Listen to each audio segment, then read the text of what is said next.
현대인들의 특징은 보이는 것만 보고 살아갑니다. 그런 말이 있잖아요. 내 눈으로 보기 전에는 절대 못 믿겠다. 이게 말이 된다고 생각하세요? 보고 믿는 것은 믿음이 아니죠. 눈에 보이고 경험되어진다는 것은 그냥 보는 것이지 그걸 믿음이라고 하지는 않습니다. 참된 믿음은 언제나 내 눈으로 볼 수 있고 또 경험할 수 있는 것을 넘어 있는 것을 믿는 것이 참된 믿음입니다. 신자로 살아간다는 것은 믿음으로 살아간다는 것입니다. 그런데 우리 신자들 역시 살다 보면 눈에 보이는 것, 즉 현실의 상황과 조건에 매여서 또 그것만 보고 그 너머에 있는 그 믿음, 또 그 너머에 계시는 하나님을 보지 못하고 살아갈 때가 많습니다. 오늘 본문은 예수님께서 제자들을 전도 여행으로 보내시는 장면하고요, 또 물고기 2마리와 또 떡 5덩어리로 5천 명을 먹이시는 오병이어라고 알려진 기적 사건 2가지입니다. 특별히 오늘은 오병이어 이 기적 사건을 중점적으로 살펴보면서 한계를 넘어서 우리의 삶의 모든 필요한 것들을 공급하시는 그 하나님을 살펴보려고 합니다. 그 하나님을 만나시고 또 여러분의 삶에 풍성한 만족과 기쁨을 누릴 수 있기를 간절히 기도합니다. 지금까지 예수님께서는 하나님의 복음 사역을 혼자 진행하셨습니다. 6장 12절에 예수님께서 12제자를 다 부르시거든요. 그렇게 부르고 나셔서도 제자들에게 어떤 일을 시키는 것이 아니라 계속해서 주님께서 단독 사역을 하셨습니다. 그러니까 지금까지는 제자들은 예수님이 가르치는 말씀, 또 예수님께서 행하시는 모든 기적들을 통해서 배우는 그런 단계였습니다. 이제 예수님께서는 제자들을 선교 여행으로 보내십니다. 실습을 보내시는 거죠.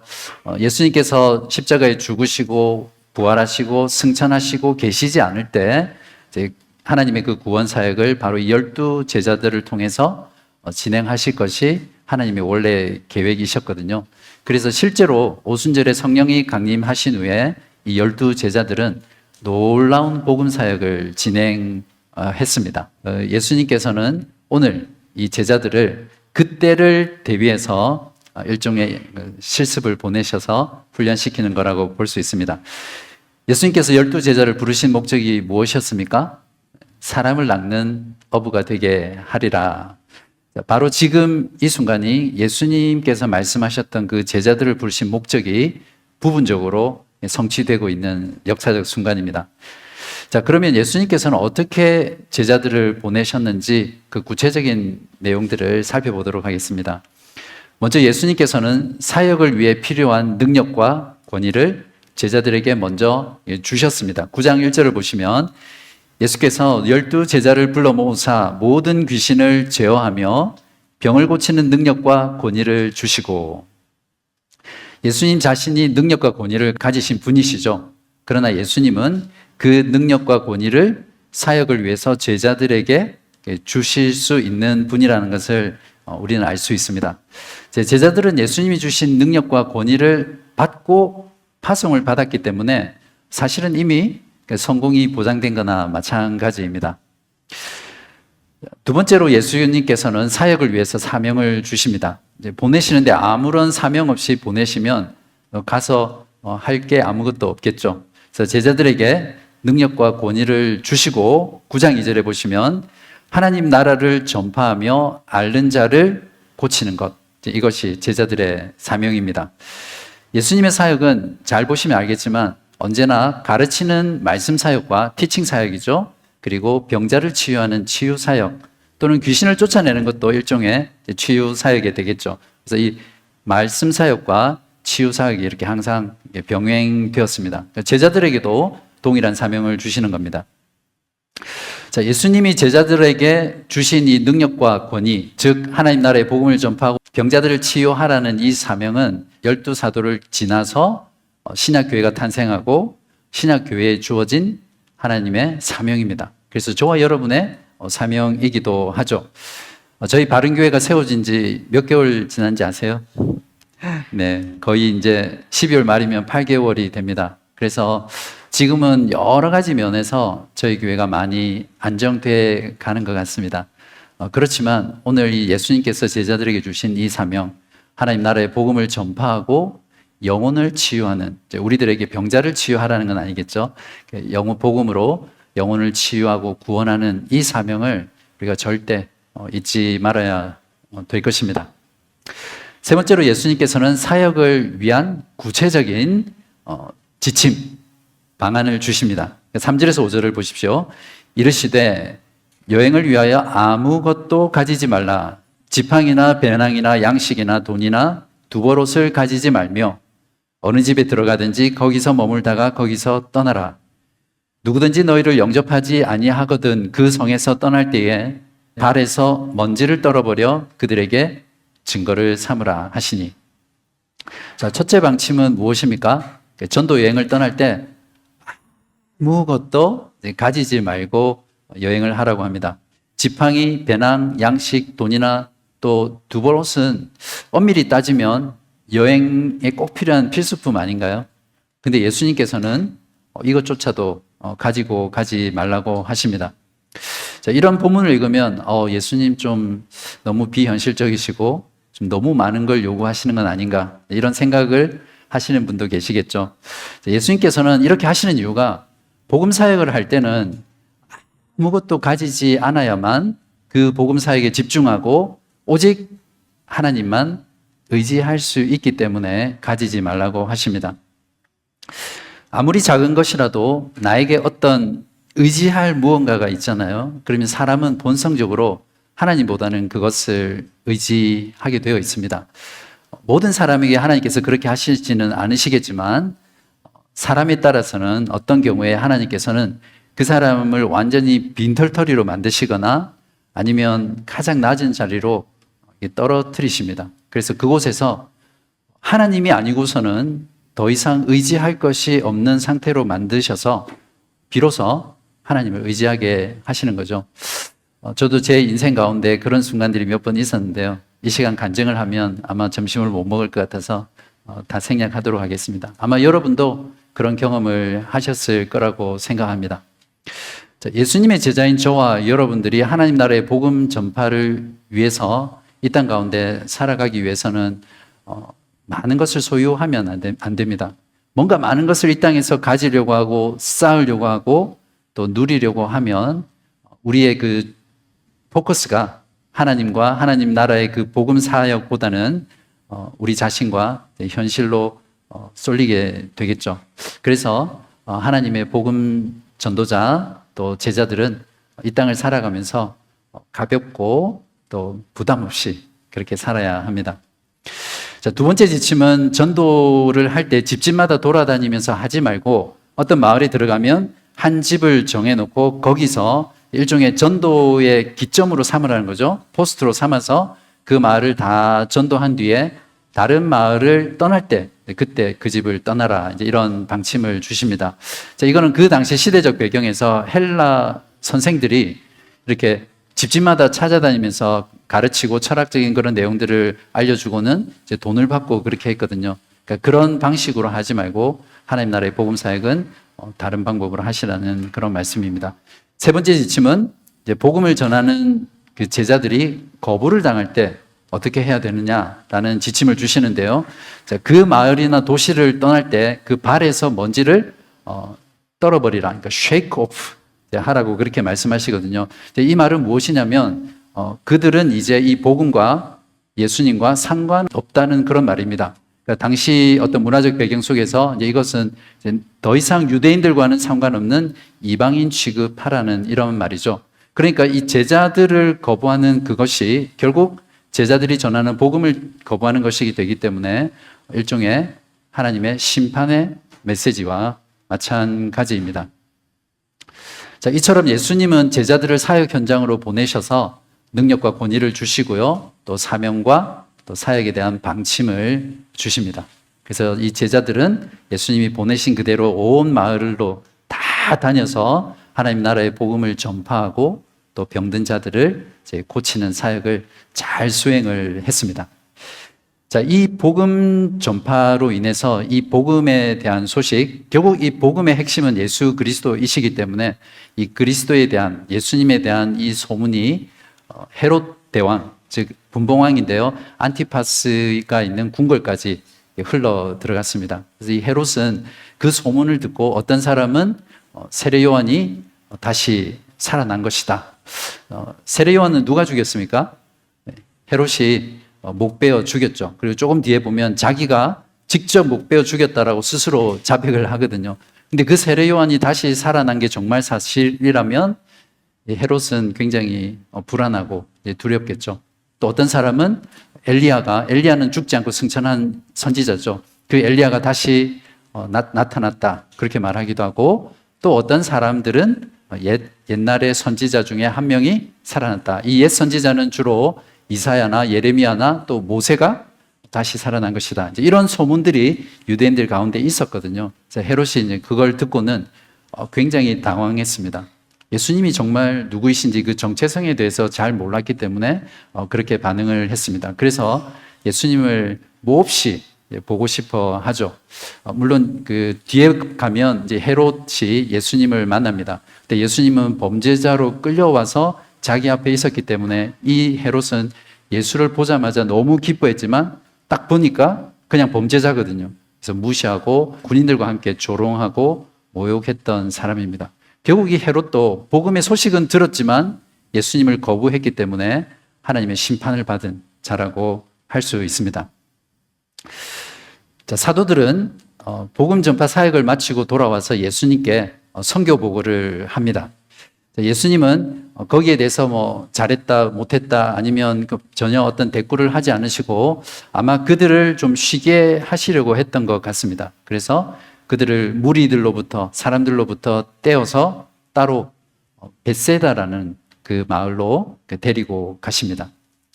하지만 이 많은 무리들이 어떻게 알았는지 예수님을 찾아서 따라오게 됩니다. 그래도 예수님은 거절하지 않으시고 그들을 영접하시고 그들에게 하나님 나라의 일을 가르치시고 또 병자를 고치셨습니다. 그러니까 예수님 역시 가르치는 사역과 또 치유 사역을 같이 하신 겁니다. 자, 이때 모인 군중의 수가 남자만 5,000명이라고 되어 있으니까 여자들과 아이들을 포함하면 굉장히 많은 군중들이 모여 있겠죠. 그래서 적어도 5,000명에서 많게는 10,000명. 제가 사진을 찾아서 봤는데 대충 좀 감을 잡으시도록 저기 모인 집회 인원이 한 7,000명 정도라고 합니다. 이제 이디오피아의 한국인 어떤 선교사가 설교를 하는데 저렇게 많은 아프리카 사람들이 모였다고 합니다. 자, 예수님은 지금 일종의 야외 옥외 전도 집회를 하고 계시다 이렇게 생각하면 될 겁니다. 날은 저물어 가고 또 집회 장소는 사람들이 살지 않는 그 인적이 드문 그 외딴 빈들이었거든요. 그러니까 집회의 주최 측인 제자들은 마음속에 걱정이 됐겠죠.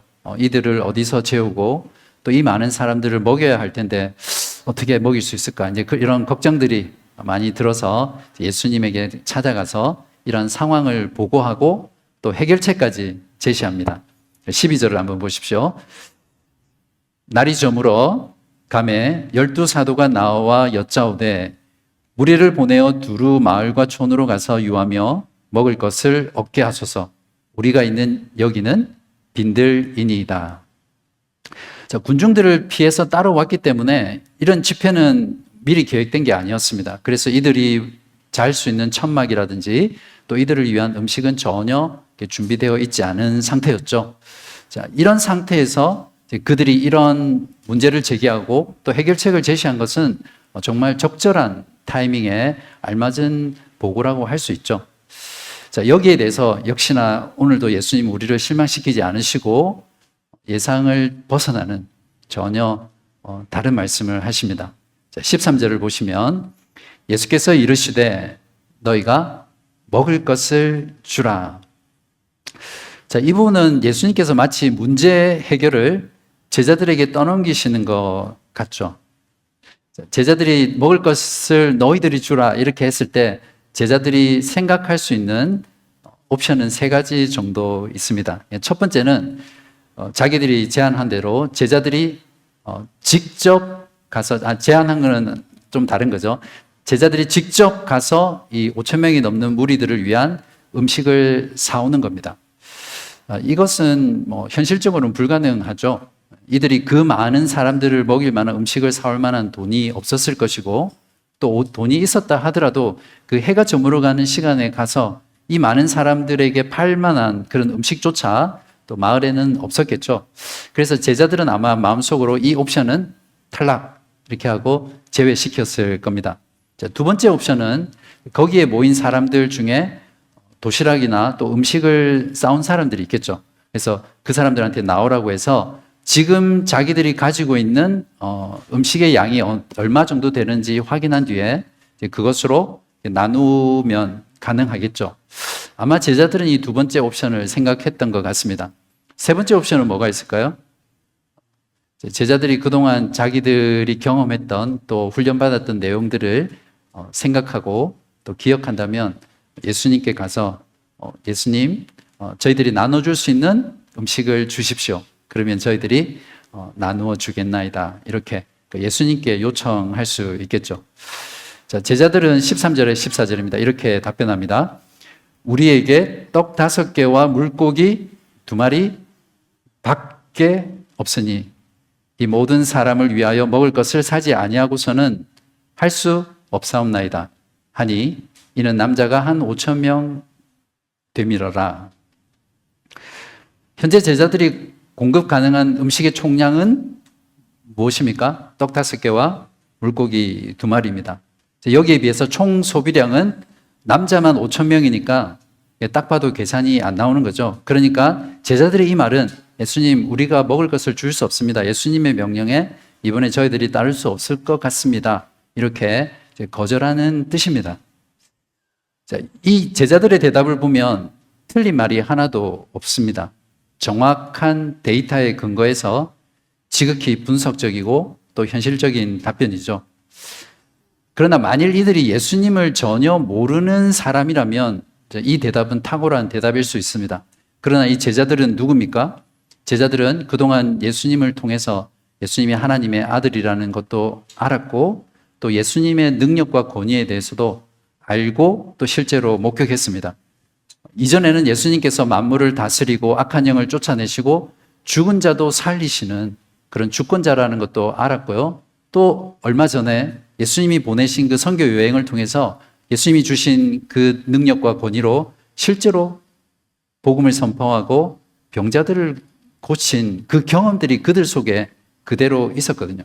그러니까 그들은 지금도 예수님을 온전히 알지 못했고 또 온전히 믿지 못했다는 것을 우리 여기서 알 수 있습니다.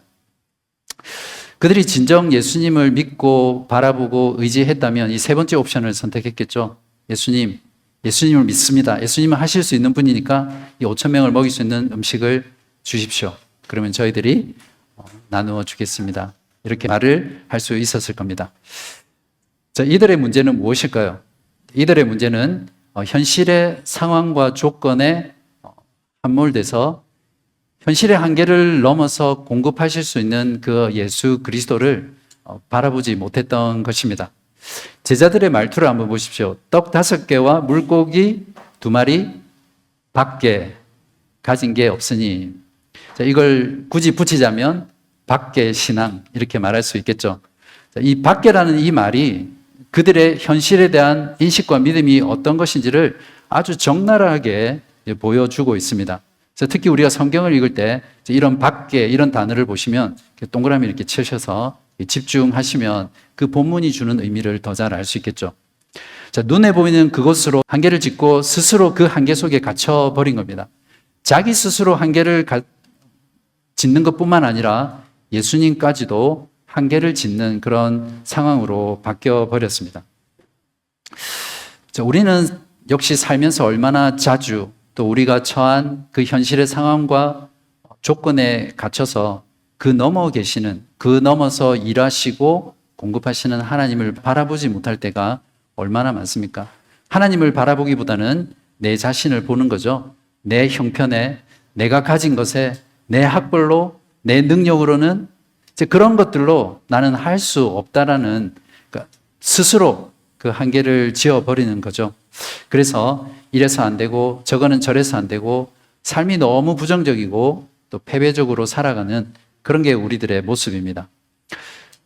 하나님을 믿는 저와 여러분은 우리들의 이 땅에서의 삶에서도 우리의 현실 넘어 계신 그 하나님을 바라볼 때 우리의 삶이 정말 그분으로 인해서 한계를 돌파할 수 있는 그런 삶을 살 수 있을 것입니다. 자, 이제 예수님은 제자들의 그러한 말에 어떠한 반박이나 또 설득이나 설명 없이 그냥 그들에게 50명씩 이 무리들을 나누어서 앉게 하라고 명령하십니다. 14절에서 16절입니다. 제자들에게 이르시되 때를 지어 한 50명씩 앉히라 하시니 제자들이 이렇게 하여 다 앉힌 후 예수께서 떡 5개와 물고기 2마리를 가지사 하늘을 우러러 축사하시고 떼어 제자들에게 주어 무리에게 나누어 주게 하시니. 자, 어떤 주석가들은 이제 이 부분을 놓고 요한복음 6장에도 보면 오병이어 기적 사건이 나오거든요. 근데 거기에서는 예수님께서 그 오병이어 기적 사건의 의미를 아주 자세하게 설명을 하십니다. 그래서 그 6장과 오늘 본문을 연결시켜서 이 예수님이 떡을 축사하시고 떡을 떼어 나누어 주시는 이것은 예수님의 십자가에서 죽으시는 구속을 미리 암시하는 것이다. 그리고 이것은 성찬을 의미하는 것이다. 이렇게 연결시키기도 하고요. 또 이스라엘 백성들이 이전에 광야에 있을 때 모세를 통해서 하늘에서 내려오는 만나를 먹었잖아요. 그래서 그것과 비유해서 이 구절을 해석하는 주석가들이 있습니다. 그러나 누가는 의도적으로 잘 보시면 그러한 모든 내용들은 다 생략하고 단순히 그냥 예수님의 행동만 묘사하고 있습니다. 자, 그 결과 어떻게 됐습니까? 17절을 보십시오. 먹고 다 배불렀더라. 그 남은 조각을 12바구니에 거두니라. 여기서 배불렀다는 표현은 한국 성경을 번역할 때 번역하신 그 시대에서 한국 분들이 많이 굶으셨잖아요. 그래서 아마 배불렀다 이런 표현을 썼는지 모르겠지만 원래는 물론 배부른 것도 맞지만 만족했다, 그러니까 satisfied, 그러니까 정말 이렇게 뭔가가 꽉 채워져서 이렇게 충만한 그런 것들을 의미합니다. 그러니까 하나님이 베푸시는 기적이 공급하시는 것이 이렇다는 거죠. 놀라운 기적입니다. 4장부터는 예수님께서 갈릴리에서 공생의 사역을 시작하시는데요. 예수님께서 베푸신 기적들 중에 가장 놀라운 기적이라고 할 수 있고요. 또 그 기적 중에서 클라이막스가 바로 이 오병이어의 기적입니다. 자, 빵 5덩어리와 물고기 2마리면 많아야 5명 정도 먹을 수 있겠죠. 물론 배가 크신 분들은 한 2명 먹어도 모자랄 수도 있을 겁니다. 그냥 계산이 편하게 하기 위해서 5명으로 칩시다. 자, 그러면 이걸로 5,000명, 남자 5,000명을 먹이셨으니 몇 배가 늘어난 겁니까? 1,000배. 여러분, 그 질량 보존의 법칙 아시죠? 그러니까 어떤 물질이 화학적으로든 어떤 형태로든 변했을 때 전체 질량은 변하지 않는다. 이게 질량 보존의 법칙이거든요. 오늘 수학도 나오고 물리도 나오고 과학도 나오고 그러는데 이게 과학이고 상식이고 법칙입니다. 근데 예수님은 이 상식과 과학과 법칙을 다 깨뜨리시고 질량을 최소 1,000배 이상 증가시킨 겁니다. 이것은 무엇을 말하냐면 무에서 유를 창조하시고 없는 것에서 있는 것을 창조하시는 그 하나님의 창조 사역이라는 것을 우리들에게 보여주시는 겁니다. 질문 타임. 이때 음식 조각들이 계속해서 떼어져 나갈 때 예수님의 손에서 이 음식들이 늘어났을까요? 아니면 제자들이 그 바구니에서 떼어진 음식을 가지고 나눠줄 때 제자들의 손에서 늘어났을까요? 어떤 것 같으세요? 잘 생각해 보면 예수님께서 떡과 물고기를 떼실 때 바로 예수님의 손에서 계속해서 그 질량이 늘어났다고 할 수 있습니다.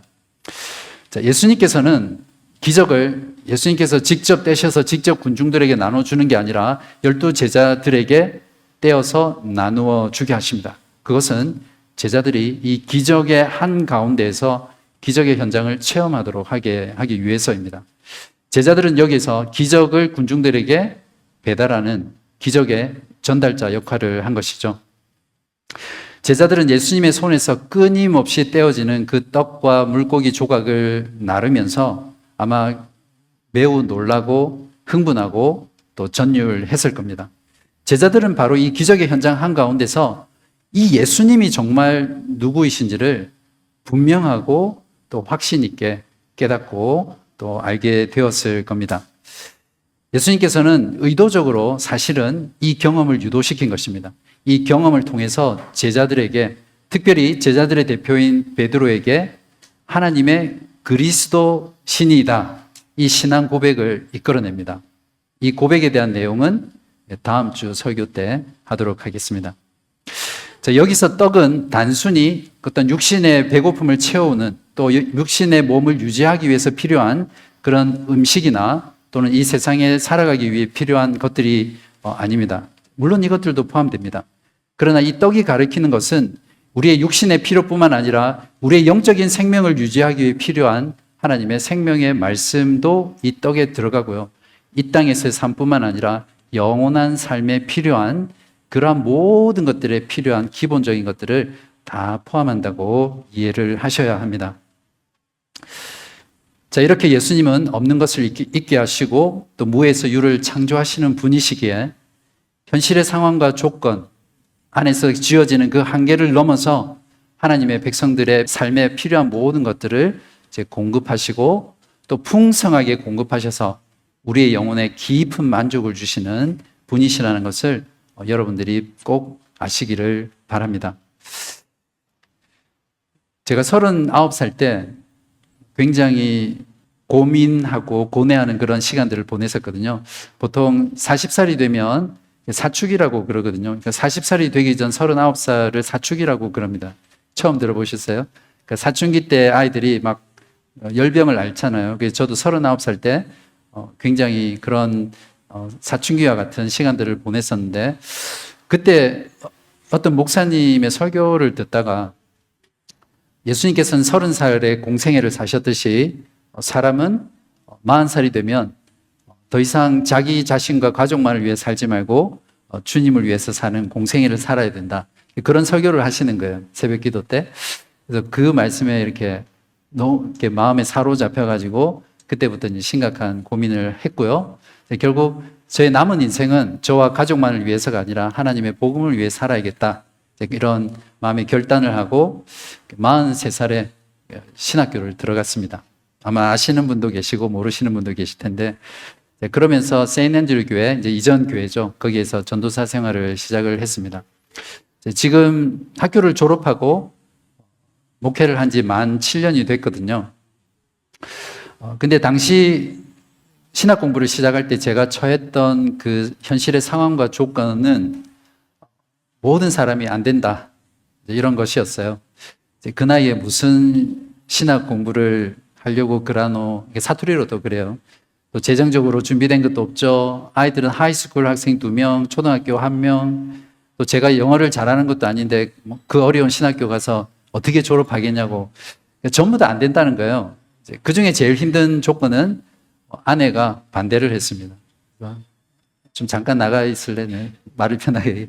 아내가 저한테 이제 그 당시 몇 년 동안은 굉장히 핍박을 많이 했습니다. 말도 안 하고 밥도 잘 안 주고. 죄송합니다.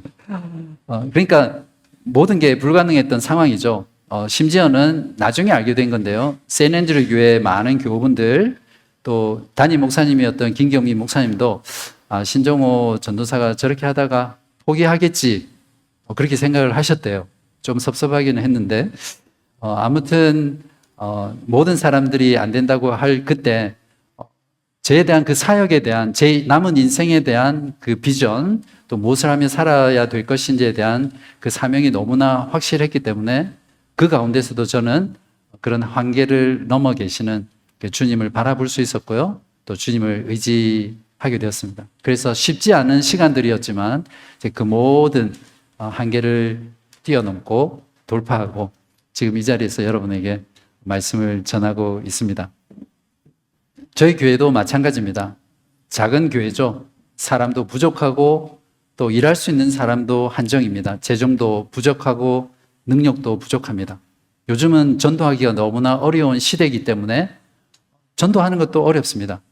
그렇지만 오늘 말씀을 통해서 여러분 스스로 우리 교회의 한계를 짓지 않으시기 바랍니다. 우리의 한계를 넘어서 역사하시는 우리에게 사명을 주신 그 주님을 바라보는 저와 여러분 되시기를 바랍니다. 이 사명 붙잡고 우리가 주님을 바라보고 의지하며 나아갈 때 주님께서는 우리 교회를 통해서 놀라운 일들을 저는 하실 거라고 확신합니다. 이 말씀 믿으시고 함께 하나님 나라의 복음을 전파하고 영혼을 치유하는 그 사역 가운데 우리가 다 함께 나아가기를 주님의 이름으로 간절히 기도합니다. 우리의 생명 되신 하나님 아버지 감사합니다. 오늘도 주의 말씀이 우리 영혼의 참된 양식과 음료가 되게 하여 주시니 감사합니다. 그 옛날 이스라엘 백성들을 척박한 그 광야에서 사람이 도무지 살 수 없는 그곳에서 40년 동안 만나와 메추라기로 매일매일이 기적이 되는 삶을 경험하게 하신 하나님이 우리들의 삶에서도 매일매일 우리들의 필요한 모든 것들을 채우시고 또 공급하시며 기적을 체험하게 하시는 하나님께 감사드립니다. 우리 믿음이 없어서 우리의 일상이 기적이라는 이 놀라운 사실을 망각하지 않게 하여 주시고 매일의 삶에서 하나님께 감사하는 저희들 되게 하여 주시옵소서. 우리 교우님들 가운데 현실의 상황과 조건으로 인해서 자포자기하거나 절망하거나 무너져 있거나 넘어져 있는 분 계시다면 자신을 바라보지 않게 하시고 눈을 들어 그 한계를 넘어서 한계를 뛰어넘게 하시는 우리 주 예수 그리스도를 바라보게 하시고 우리들로 하여금 하나님이 주신 그 사명으로 불타오르게 하셔서 그것을 위해 필요한 모든 것들을 공급해 주시고 이끌어 가시는 주님 바라볼 수 있도록 인도하여 주시옵소서. 그러한 주님을 통해서 주님이야말로 창조주 하나님이시며 구원자 하나님이시며 우리를 지키시고 돌보시며 먹이고 입히시는 공급자 하나님이심을 마음 깊이 경험하고 주님을 사랑하는 우리 교우님들 되게 하여 주시옵소서. 우리 교회를 위해서 기도합니다. 작은 교회입니다. 연약한 교회입니다. 부족한 교회입니다. 그러나 우리들이 가지고 있는 적은 것으로 실망하지 않게 하여 주시고 그것으로 우리 스스로 한계 짓지 않게 하여 주시고 한계를 넘어 우리들을 주의 놀라운 사역으로 부르시는 주님 바라보고 주님 의지하는 저희들 되게 하여 주시옵소서. 저희 바른 교회를 일으키셔서 이 마지막 시대 가운데 주의 복음을 탁월하게 증거하는 교회 되게 하여 주시고 주님을 알지 못해 죽어가는 수많은 영혼들, 병들어 있는 수많은 영혼들을 치유하는 주님의 사역자 될 수 있도록 주님 역사하여 주시옵소서. 그리하여 저희 교회를 넘어 한인교회를 섬길 수 있게 하여 주시고 호주교회를 섬기게 하여 주시고 한국교회를 섬기게 하여 주시며 오는 세대뿐만 아니라 다음 세대까지도 이 믿음을 전수하며 10년, 20년, 100년, 200년 동안도 지속되는 하나님의 놀라운 교회 되게 하여 주시기를 우리 주 예수 그리스도의 이름으로 간절히 기도합니다.